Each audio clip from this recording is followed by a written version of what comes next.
Restaurants along this stretch of downtown Cupertino served as key meeting locations for many of the events outlined in the grand jury transcripts.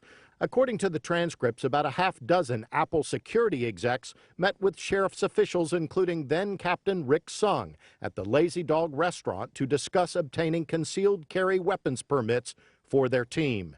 Because many of the Apple security executives were former law enforcement officials who did not support Sheriff Smith, they were told that there was no way Apple could get the CCWs for any of their personnel. Jump ahead a year, and at another restaurant just down the street, Panino Gusto, where Sung, now undersheriff, told Apple security executives Eric Mueller and Dave Golo that the sheriff's office might now be able to get the coveted CCWs for Apple.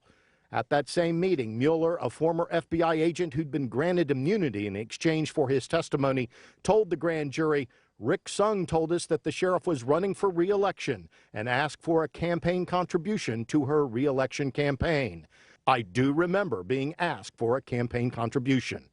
Gullo, a former Campbell City police chief who did not support Sheriff Smith, also testified that after being asked about supporting Smith, "I felt it made a red flag come up for me. I felt it was unusual to have the conversation about us asking for a service from the sheriff's office and politics. And for me personally, I try to always separate those." In the transcripts, prosecutors say they have evidence that Apple's head of global security, Tom Moyer, met with Sheriff Smith in June 2018, just before announcing that Apple had been granted 4 CCWs for their security personnel. In October of that year, according to the transcripts, both Mueller and Moyer each gave a $1,000 donation to Sheriff Smith's re-election campaign. Under Sheriff Sung was later indicted on bribery charges by the grand jury, as was Tom Moyer. There is no evidence that Tom Moyer made any bribe, was asked to make any bribe.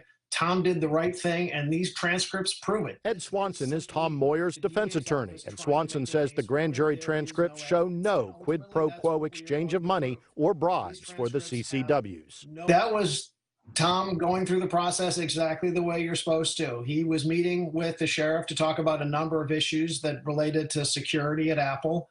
One of them involved asking for CCWs for 4 security personnel at Apple. From that conversation, he understood that that was something that the sheriff was supportive of. San Jose Sharks hockey was also discussed in the transcripts. Several people, including Congressman Mike Honda, testified about going to an election victory celebration at the game with Sheriff Smith in a suite at the SAP Center. Honda, a longtime Smith supporter, merely testified that he attended the event, and there's no evidence that he knew about or participated in any way in the pay-to-play scheme. Sheriff Laurie Smith has consistently declined to comment on this investigation or the results of the 2 grand juries. She did appear before one grand jury, but asserted her right not to testify under the 5th Amendment. Her undersheriff Rick Sung did the same thing. Attorneys for the other people indicted in this case have all said their clients are innocent, and they look forward to proving that in their day in court. I'm Stephen Stock, NBC Bay Area News.